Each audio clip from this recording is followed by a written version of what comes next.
Fala pessoal, tudo bem com vocês? Aqui é Antônio Daudi, professor de Direito do Trabalho no Estratégia Concursos. Estou passando aqui para fazer alguns comentários a respeito da medida provisória número 808 de 2017, na véspera do feriado. No dia 14 de novembro, numa edição extra do Diário Oficial, foi publicada a tão aguardada medida provisória a respeito da reforma trabalhista. Meus amigos, no dia 11 de novembro, sábado, começaram a valer as regras reformadas da Lei 13.467, como você bem sabe. Já na quarta-feira, na verdade, na terça-feira, em que foi publicado o Diário Oficial, já foram inseridas novas regras. Eu digo que foi um ajuste fino, essa medida provisória teve por objetivo um ajuste fino da reforma trabalhista, que alterou centenas e centenas de regras, criou novos institutos como o trabalho intermitente, como a representação de empregados, o autônomo com exclusividade e, na sequência, foi-se necessário publicar essa medida provisória para fazer alguns pequenos ajustes pontuais no que havia sido reformado. Inclusive, essa medida provisória já era aguardada, que fazia parte de um acordo político que foi celebrado à época da aprovação da reforma trabalhista, justamente para viabilizar o deslinde do processo legislativo. Pois bem, meus amigos, eu estou aqui para fazer alguns breves comentários a respeito do que foi alterado. Legal? Eu peço que você, se gostar do vídeo, deixe aí o joinha, marque aí como like, compartilhem com os amigos, enfim, envie para que esta mensagem, essas informações consiga realmente chegar no maior número possível de pessoas.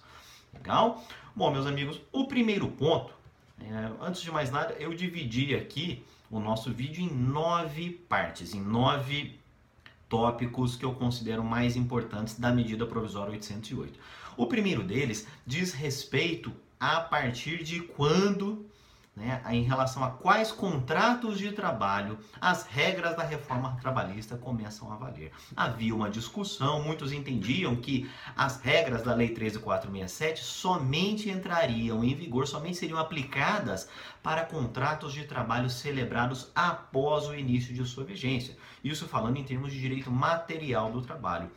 Pois bem, para sepultar as dúvidas, veio a medida provisória dizendo que as regras da reforma trabalhista aplicam-se integralmente aos contratos celebrados anteriores ao início de sua vigência. Okay? Então, se o contrato estava válido naquele dia, aplicar-se-ão as regras da reforma trabalhista, ainda que celebrado anteriormente a ela. Legal? Bom, o segundo ponto, meus amigos, diz respeito ao trabalho intermitente. Trabalho intermitente que foi aquele inserido na CLT por meio da reforma trabalhista e agora veio a medida provisória suprindo algumas lacunas em relação ao trabalho intermitente. Então, nesse sentido, em primeiro lugar, eu destaco que houve a exclusão daquela multa de 50% decorrente do não comparecimento. Então, até então, quando o empregado era convocado e dizia que iria comparecer, caso ele deixasse de comparecer ou caso o empregador não mantivesse a convocação, os dois poderiam ser multados em até 50% da remuneração que seria devida. Pois bem, isso foi extinto, a medida provisória excluiu esse dispositivo. Legal? Por outro lado, ela facultou que o contrato de trabalho celebrado entre o empregador e o empregado intermitente preveja algum tipo de reparação decorrente do não comparecimento. Legal? Então, este é o primeiro ponto. Outro ponto, meus amigos, diz respeito a uma quarentena que foi inserida para evitar que os atuais empregados em regime tradicional de trabalho, para evitar que eles sejam demitidos e, logo na sequência, recontratados como empregados intermitentes. Pois bem, à semelhança do que nós temos na lei de terceirização, foi criada uma quarentena de 18 meses, que é válida até o final de 2020. Então, se você tem um contrato de trabalho hoje por prazo indeterminado, contrato nos moldes tradicionais, você não pode ser dispensado hoje e amanhã ser recontratado como empregado intermitente. Existe uma quarentena, de se observar, de 18 meses, conforme prevê agora o artigo 452G, né, que foi inserido na CLT por meio da MP 808. Houve uma regulamentação melhor a respeito das verbas rescisórias, aquilo que é devido ao trabalhador intermitente. Havia uma série de dúvidas em relação a isso. Na hora de computar as verbas rescisórias, meus amigos, eu vou tomar por base os últimos 12 meses do contrato de trabalho. Legal? Ou ainda, se aquele contrato não possuir todos os 12 meses, enfim, a vigência que ele possuir. Além disso, o aviso prévio do intermitente será necessariamente indenizado, garantindo na prática a ele o direito a um aviso prévio. Legal? Agora, houve também uma melhor regulamentação do prazo para pagamento da remuneração devida ao empregado intermitente. Isso porque, com a reforma trabalhista, o legislador se limitou a dizer que as verbas que são devidas ao intermitente deveriam ser pagas de imediato. Pois bem, surgiu a dúvida das situações em que a convocação se dá por período superior a um mês. Por exemplo, você vai lá e é convocado para trabalhar durante 3 meses, 6 meses. Pois bem, você teria que aguardar o final desses 3 meses, o final dos 6 meses, para só então receber a remuneração devida? E a resposta é dada agora pela medida provisória 808, que é não. Vejam só, o pagamento deve ser de imediato, no prazo acordado contratualmente, mas não poderá ser superior a um mês, assim como ocorre para os empregados em geral. Legal? Outra regra interessante, meus amigos, que foi criada é a extinção do contrato intermitente por não convocação.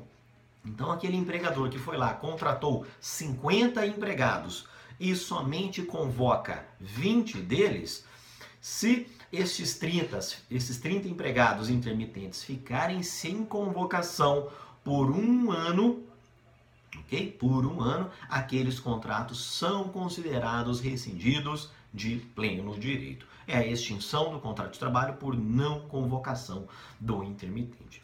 Outras 2 regras interessantes, meus amigos, dizem respeito ao auxílio-doença e ao salário-maternidade. Meus amigos, para os empregados em geral, o auxílio-doença começa a ser percebido pelo empregado após 15 dias do afastamento previdenciário.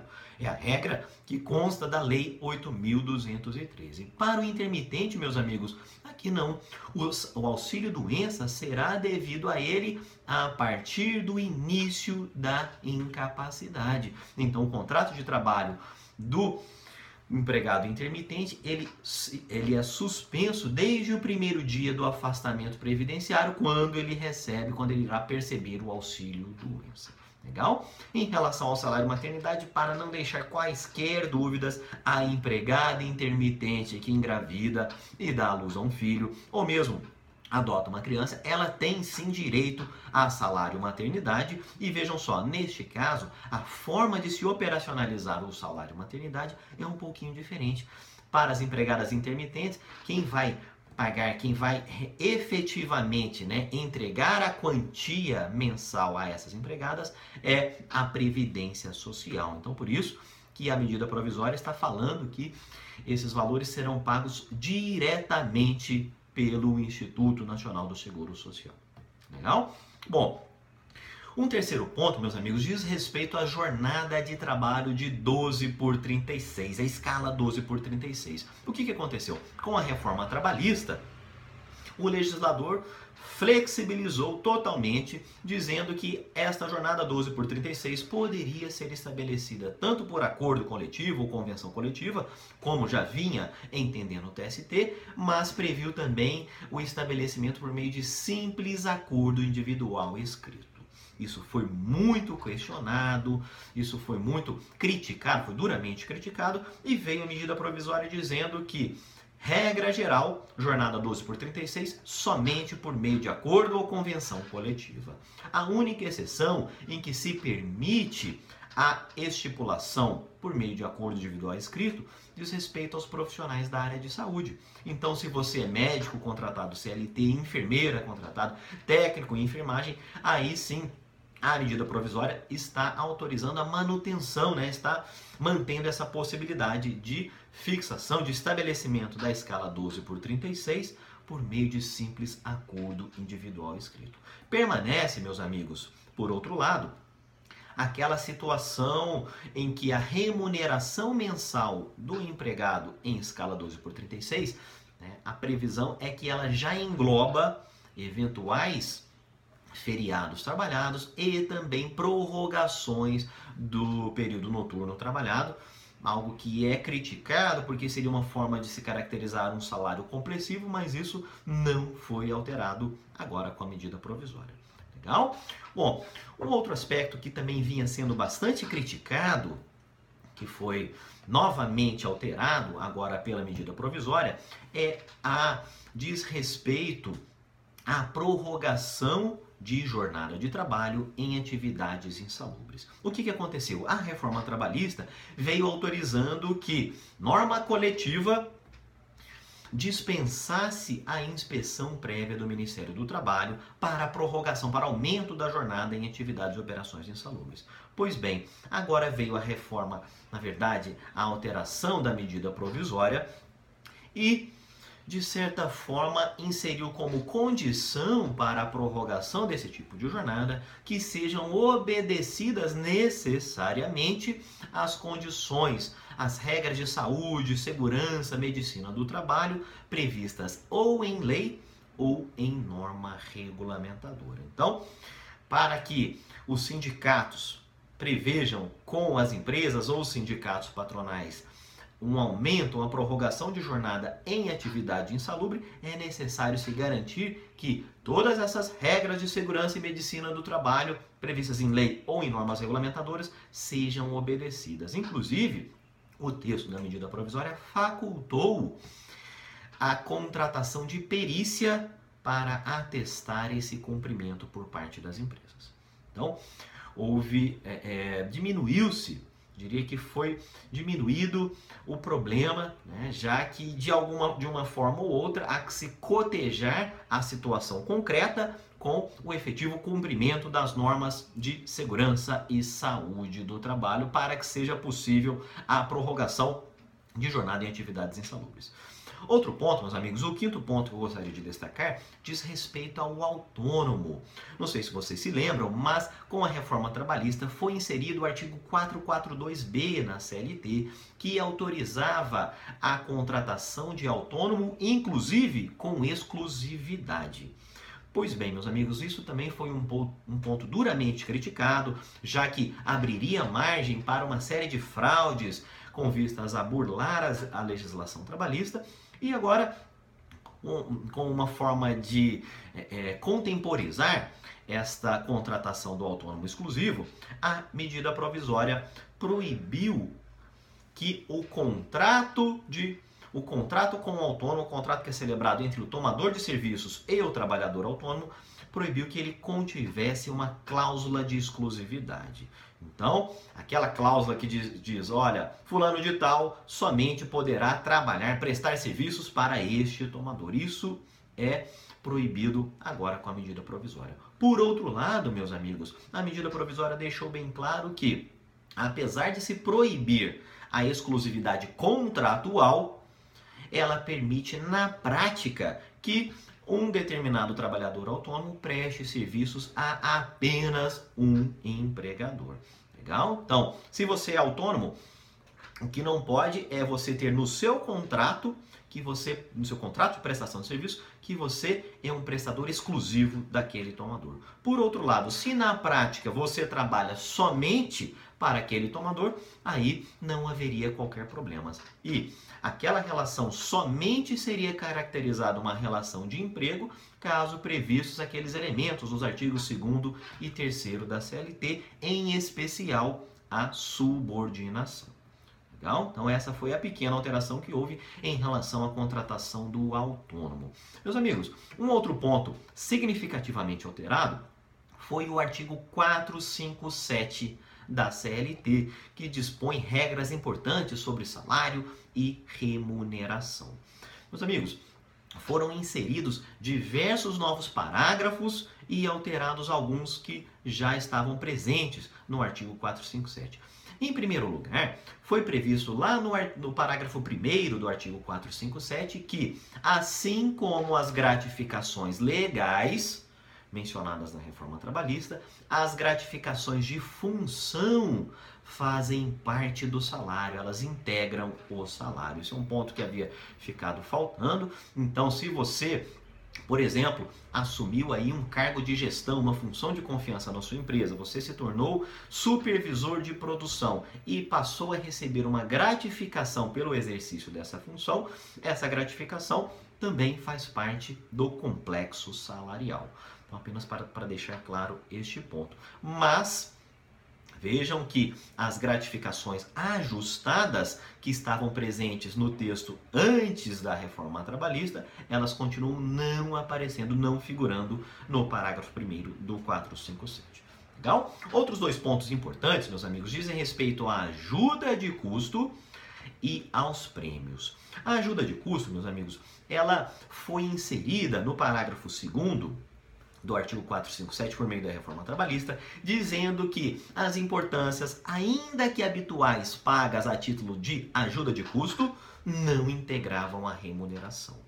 E esta habitualidade, esta sinalização pela possibilidade de habitualidade da ajuda de custo, foi duramente criticada, da ajuda de custo e também dos prêmios. Então, o que aconteceu? Na medida provisória, inseriu-se um limite, um patamar máximo para essas ajudas de custos, para que elas não integrem a remuneração do empregado.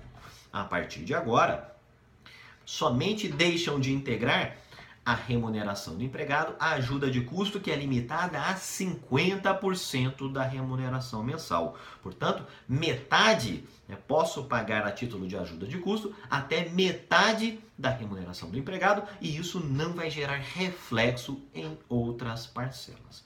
Legal? Em relação aos prêmios, meus amigos, eles haviam sido definidos no parágrafo 4º do artigo 457 da CLT, e agora eles foram redefinidos no novo parágrafo 22 do 457. A definição é basicamente a mesma, exceto por dois pontos. Houve a limitação, os prêmios, que são aquelas liberalidades concedidas pelo empregador na forma de dinheiro, na forma de valor de bens ou de serviços, e esses prêmios, eles não integram a remuneração do empregado como regra geral. Pois bem, com a medida provisória, esses prêmios, para que eles não adquiram aquele caráter da habitualidade, eles podem ser pagos no máximo 2 vezes ao ano. Então, essa história de pagar prêmio todos os meses, enfim, 2, 3 vezes a cada semestre, isso cai por terra, porque há essa limitação de 2 vezes ao ano, semestralmente, podemos dizer, que os prêmios podem ser pagos sem que eles integrem a remuneração. Então, se um empregado foi lá e atingiu uma meta, ele superou uma meta, um grupo de empregados foi lá e superou uma meta de vendas, o empregador pode, como prêmio, como forma de incentivar aquele desempenho superior ao ordinário, ele pode conceder bens, serviços ou valores até 2 vezes ao ano àqueles empregados. Legal? Além disso, meus amigos, o texto da medida provisória prevê e inclui a possibilidade de pagamento desses prêmios a terceiros, não apenas aos empregados, mas também a terceiros. Então, ao que, se fizermos uma interpretação extensiva de quais seriam esses terceiros vinculados à atividade econômica, nós poderíamos entender que seria, por exemplo, um prestador de serviços, um autônomo que está ali prestando serviços a aquele tomador. Legal? Além disso, meus amigos, em relação à gorjeta, na prática não houve novidades. Vejam, foram inseridos diversos parágrafos no 457 a respeito da gorjeta, mas eles praticamente transcreveram aquelas regras que foram criadas pela lei da gorjeta, que foi a lei 13.419 de março de 2017. Então, quem já conhecia as regras da lei da gorjeta, não se preocupe, não houve alteração em relação a isso. Pode-se dizer que a lei da gorjeta, que era restrita aos setores de bares, restaurantes, hotéis, motéis e afins, agora não há, né, ao menos na medida provisória, não houve uma restrição ao setor, à aplicabilidade dessas regras em relação ao setor dos empregadores. Legal?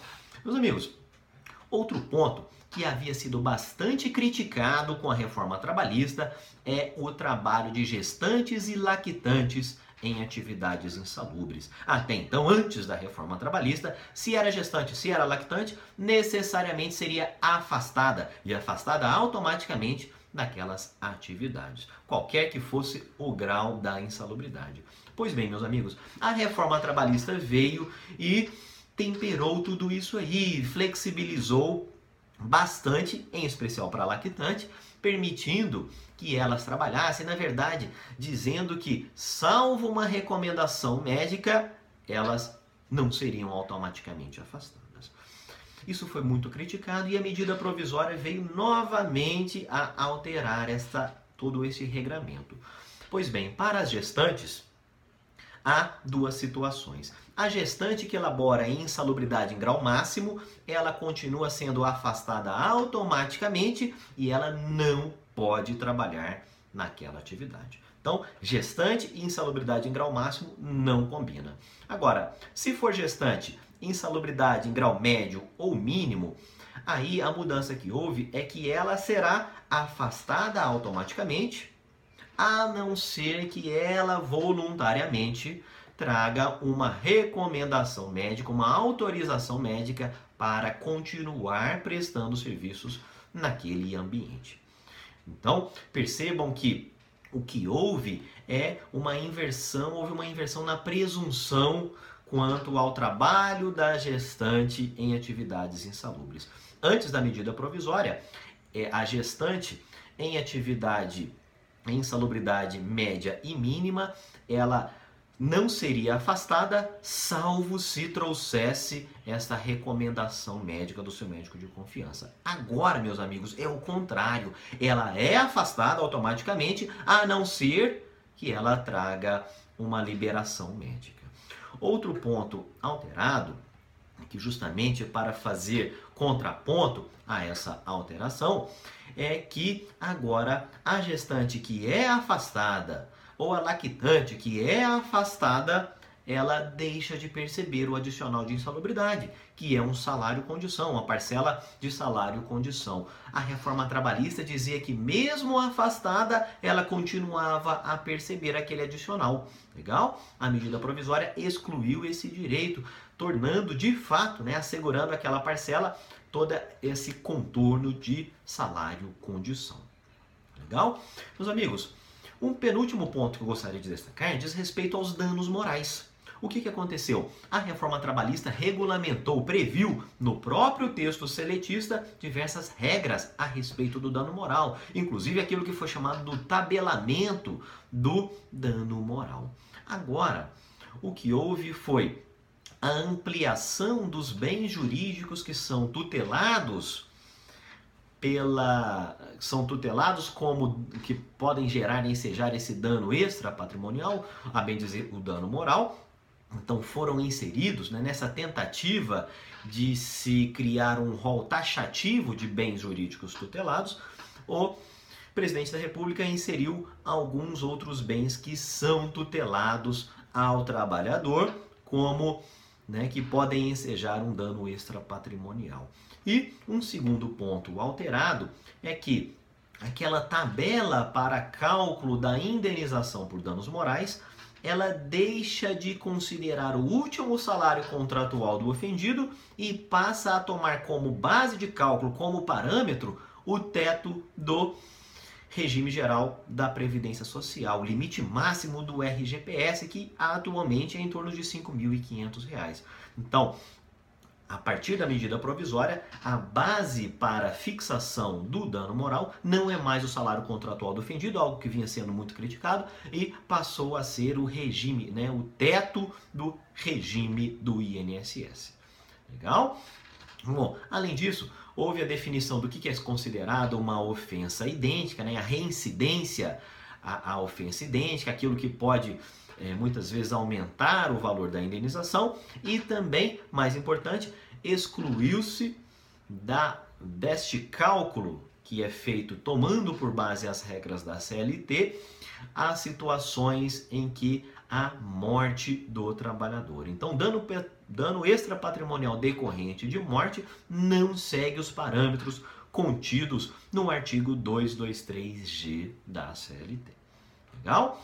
Bom, meus amigos, e para a gente encerrar, vocês se lembram bem que a reforma trabalhista regulamentou o artigo 11 da Constituição Federal, que prevê a organização local de trabalho, ou a chamada representação dos empregados.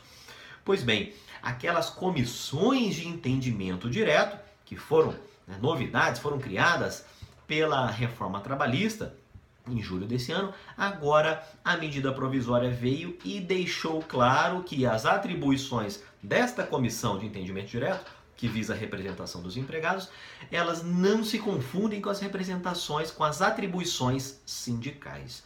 Então, meus amigos, a defesa dos interesses da categoria e a celebração, mais importante, meus amigos, a celebração de acordos e convenções coletivas continua sendo uma atribuição exclusiva dos sindicatos.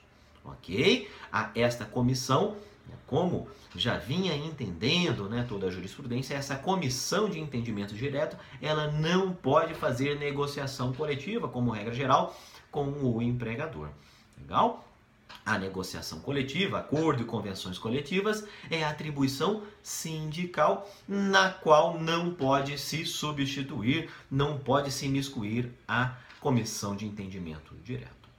Legal? Então, estes são os principais pontos que foram alterados, e vocês vão perceber que as alterações se concentraram no direito material do trabalho, diferentemente da reforma trabalhista, em que houve alteração tanto das regras materiais quanto das regras procedimentais do direito processual do trabalho. Agora, a grande maioria das alterações diz respeito ao direito material do trabalho.